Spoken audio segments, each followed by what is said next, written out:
off.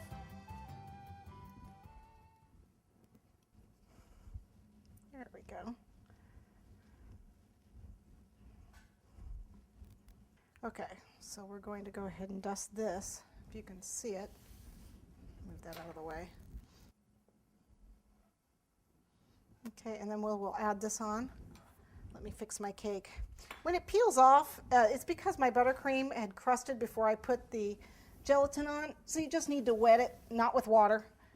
Use piping gel. Let's see how it's coming off. I need to wet it with either piping gel or with or fresh buttercream, or in my case, I'll probably use, tacked my ridge.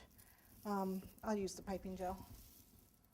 Let me grab some piping gel and put it on there. Or I can even use the alcohol and spritz it with alcohol. Even better.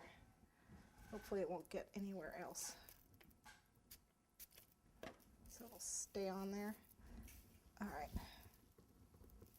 Okay, and what we want to do is get this on top.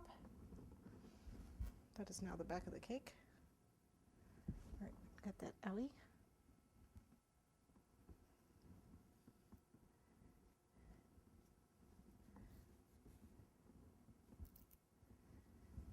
Okay, so you can see how I'm putting it on.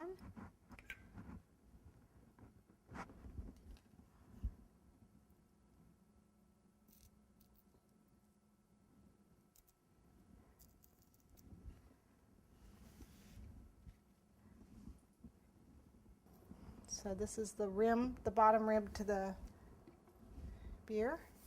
We'll remove that in a minute to get that off. Okay. Now I'm going to find that side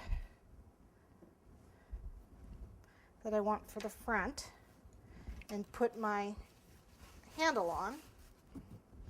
And we'll just insert this in here.